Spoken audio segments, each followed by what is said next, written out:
Well, hello there. My name is HW, and thank you so much for watching Tone Junkie TV. This is it. This is the 10K surprise, and so many people guessed it.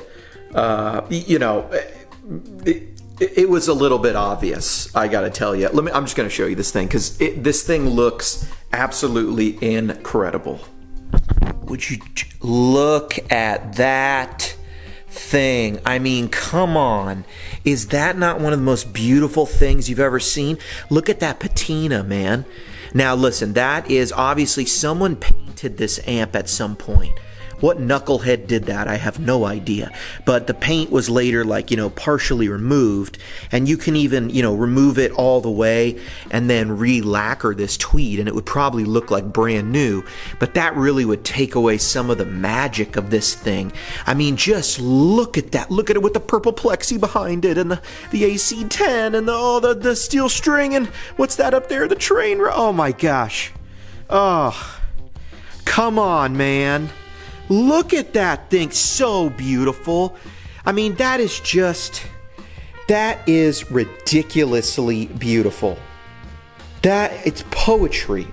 It's poetry in wood and glass and electricity. Okay, flipping it around, look at the controls. Actually, the panel's in pretty good shape, but you want to see something nice. Oh, would you look at the speakers? Oh, they just tell such a story. This thing is so old. It's from 1959. Nothing's from 1959. Nothing that works anyway, except for this stuff. You know what I'm saying? Actually, my dad was born in 57. But, he has bad hips and stuff, so bad knees. This thing works better than he does. My dad actually watches the channel, so he'll probably call me and comment on me saying he's got bad knees. Anyway, this thing is really cool, and I want to take you through some of the profiles and talk about a little bit how we profiled this thing. I went pretty simple, and I went with sort of the classic. It's a Bassman. They're really kind of big in the low end and stuff, and really, I would describe the Bassman as having just a very strong sound. It doesn't sound high powered, but it sounds big, if that's a thing. It sounds like a big amp, but not necessarily a high-powered amp. Kind of in the same way that a 50-watt Marshall sounds, through a 412 sounds like a big amp, but not always the most high-powered. Although they don't sound underpowered at all. This thing, just the way it breaks up, it just sounds like, I don't know. It's the combination of the 410s makes it, I think, sound large physically. But the bass in this thing, because it's designed to be like a bass amp primarily, and then guitar players, of course, sort of discovered the magic in there. It's got this full, thick, low end that's really beautiful, and I want to show you that in this first profile. It's called B2, or it's the Bright Channel 2. It's 59 5F6 Bassman B2. Check it out. Listen to the low end. This is like a John Frusciante Chili Peppers thing. But just listen to the low end fullness and just the hugeness of this clean sound.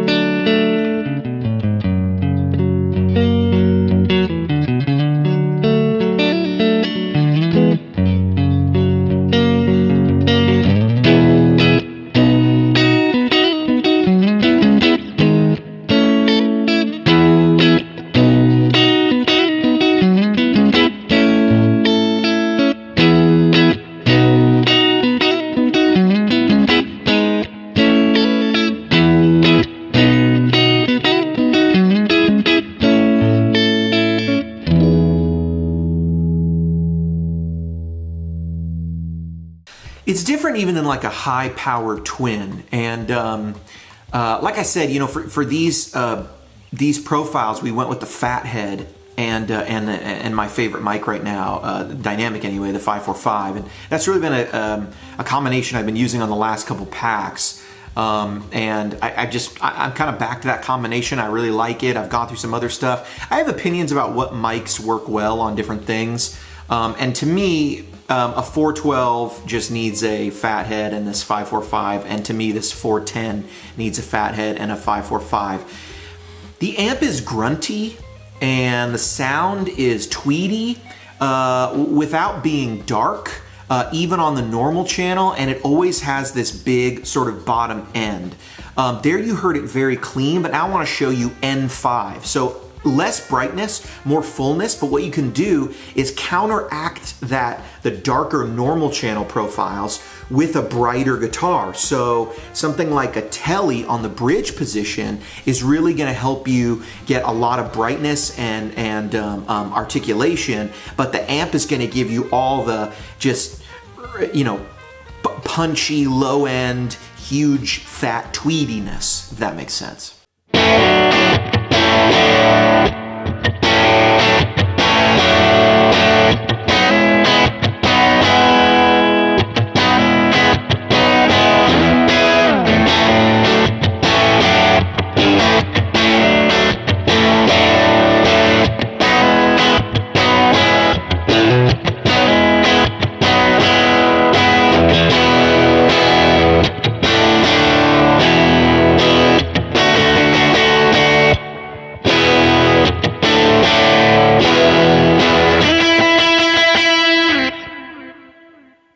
I think that right there is kind of that classic rock, old school, really just like, you can hear even like with a Strat, it's more Texas-y. In that clip that the Sousa's playing, a little more classic rock, and it kind of shows you, it's no wonder that these things have been favorite amps for a lot of different genres of music. There's been blues players who've used them, country players obviously, even some southern rock and kind of old school rock and roll players really like these amps. You can hear the Marshall roots. These amps famously were copied by Jim Marshall. The 59s were famously copied by Jim Marshall when he made the first Marshall, the JTM 45. He just used the British equivalent parts and really put that together. And then it really wasn't until later on, he for Hendrix and stuff, he upscales the power section to the JTM 45 100, and then really it's with the JMP that he really changes the voice into what becomes the plexi. And then some other things happen. He makes one into a smaller box for Eric Clapton, and that later becomes the Beano tone, and the Blues Breaker tone, excuse me. And that's a famous amp as well, which is JTM 45 in a different box. And it's even some of those early Marshalls used 410s and stuff. But just the 12-inch speaker, the other stuff that he did, changing the tubes and the British equivalent parts, different different power tubes, obviously, and even the interchangeable ECC 83, what I'm saying, the 12AX7. You get a different thing, Mullards versus RCAs. It's just a different thing, and you can hear that rock thing. But what I notice in this amp, and what I think the sound of the Bassman is, even clean, because it doesn't just have to be broken up, even clean, it's this very old school. It just sounds like the 50s. It sounds like the 60s. It just sounds like an old school thing, even without the breakup. Check out this very clean clip with sort of a vibrato effect added. But notice how, a tremolo effect. But notice how the tremolo here, even though it should be kind of bringing us back to a more blackface amp kind of thing with this tremolo effect, it still sounds older than that. It still sounds 50s and old school. Check it out.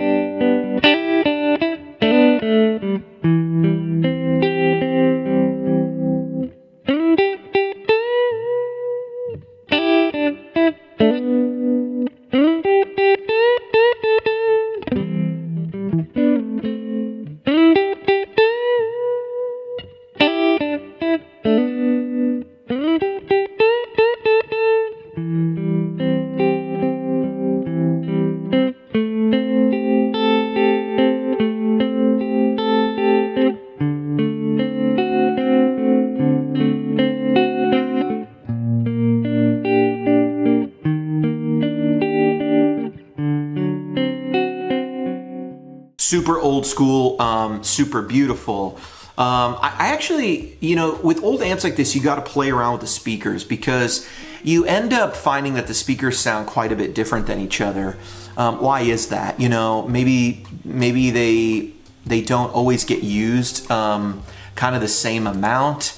Maybe the power handling is different over the years. Like I mean, maybe there's more like wattage sort of still coming out of one speaker. Maybe the coil is you know sort of deteriorating on one and not the other. I really don't know.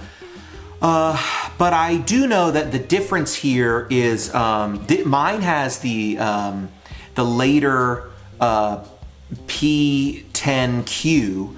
At least one of them I can see is marked P10Q, which is a little confusing to me. I'm not sure if that was changed at some point, but that was a later speaker that was put in 60. But the amp, the date in one of the dates inside brings me back, says, you know, would lead me to believe it's a 59. So I don't know if somebody, but it is a vintage speaker, that P12Q, as opposed to the earlier P12, I'm sorry, the P10Q, P10Rs they were putting in originally. Somewhere in 60, I believe they switched the P10Q, but it's the same 5F6 circuit. So I don't know where that puts this thing. Maybe they changed the speaker in the 60s. Maybe one blew at one point and they got, but they're old Fender speakers from the 50s. I can tell that one or maybe two have been reconed, but the other ones look right. It's possible that this one's actually a 60, to be honest with you, because it makes sense that it would have, you know, the P10Q speakers that they started putting in 60, or sometime in 60. But some of the parts could be labeled 59. That would make sense that a part could just be labeled 59 and be older. It was in the factory. And since they didn't even come out with the 5F6 until later in 59, until halfway through 59, July of 59, boy, this got geeky real fast. You know, it would make sense that maybe this amp was actually produced in 60. I don't know. I'm going to call it a 59 because that's what some of the pieces are inside. And you know, hey, there you go. Anyway, the point is, it's a great sounding amp. You can go read up on the Bassmans. But one of the things I think it does better than anything else is get a Strat or a Tele and get ready for this low-end thickness to come out. It's thick, it's fat, and don't be afraid to lower the definition control a little bit when you have a brighter guitar. Don't be, I know we're always trying to keep that definition at 5, but when you see some of these profiles, they're gonna be at, you know, 3s and the mid 3s and stuff. Don't be afraid to lower that back down to 2 or something. There's some magic there to let all that low end through, and that really is a bit more like cranking the bass up a little more on the Bassman and letting more low end in before it breaks up, because it holds it in such a way that's very attractive. Listen to this thickness.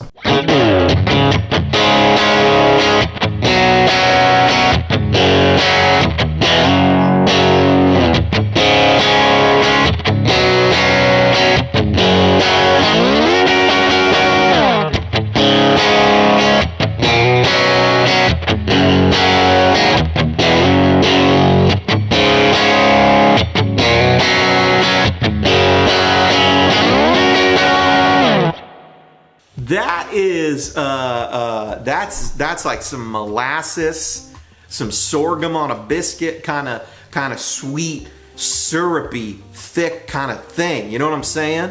Ooh, Uncle Willie, that's some thick tone, HW. Come on, that's what I'm saying. That's a powerful thing. Now we did another thing. I did a cab swap. See, these old Bassmans and stuff. It's something about how they wired up the 410s. They didn't wire them all together like they did on the Bandmasters and the Deluxes and the Supers and everything. They actually had smaller little. They didn't wire all the speakers together and then into 1/4 inch and then give you a 1/4 inch you could take out. They actually had like the smaller little different kind of connectors. I don't know what you call those things. And there's multiple of them on the inside. So I actually have to go get this thing modified to do IRs of these speakers, and if I wanted to get direct profiles. So unfortunately no direct profiles in this one. But what I did was I cab swapped. So I wanted to channel something a little closer to a Marshall, because that's of course the other side of this amplifier, right? The other side of the pond. Jim takes this circuit and changes it around. And really a big part of the difference in the sound is the speakers. And I mean, the tubes, of course, too. The 6L6s in here are giving a lower mid-range, a lower peak in the mid-range compared to the higher peak that you're going to get out of EL34s or KT66s or something like that. But, it's also that speaker. So Jim goes back and he plugs this thing into some greenbacks. You know, both kinds of greenbacks, the heavy and the medium magnet, and even the small magnet, you know, the S, the M, and the H. But over on this side of the pond, you know, they were really through the entire Tweed era choosing Alnico speakers. It's not until later they go to the ceramic speakers that Fender models the topography of the amp changes, and they really sort of start to blend really well with these ceramic speakers. So putting it with a ceramic speaker from Britain, you know, the Celestion, and then with the ceramic magnet, but also the 12-inch cone, just really takes it to more of a Marshall-y place. You're going to get a lot more presence, and you're going to get just a different sound. And so we cab swapped in the Kemper the 412 H30 with the orange in there.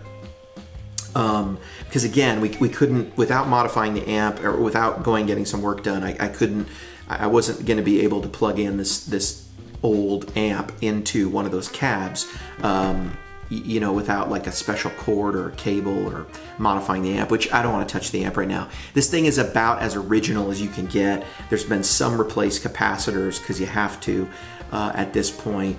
Like I said, one or two of the speakers reconed. The grill cloth obviously was replaced at one point. It's been painted and stuff, but the guts are there. The transformers are original. Most of the inside is original. The speakers look original. I mean, it's just, you know, you got to maintain these things as long as you can. And you get a little more British sound. Check it out. Here's a rockin' British sound with the two channels jumpered together.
That's it, dudes. That's the 10K surprise. 10K gets you these days a really beat up but mostly original Bassman. And I really looked for, to me it's more important what's on the inside for what we do, for what I do. I'm not really like a collector in the sense that pieces need to be like showroom quality. So I don't mind things that are beaten up. I like them kind of beaten up.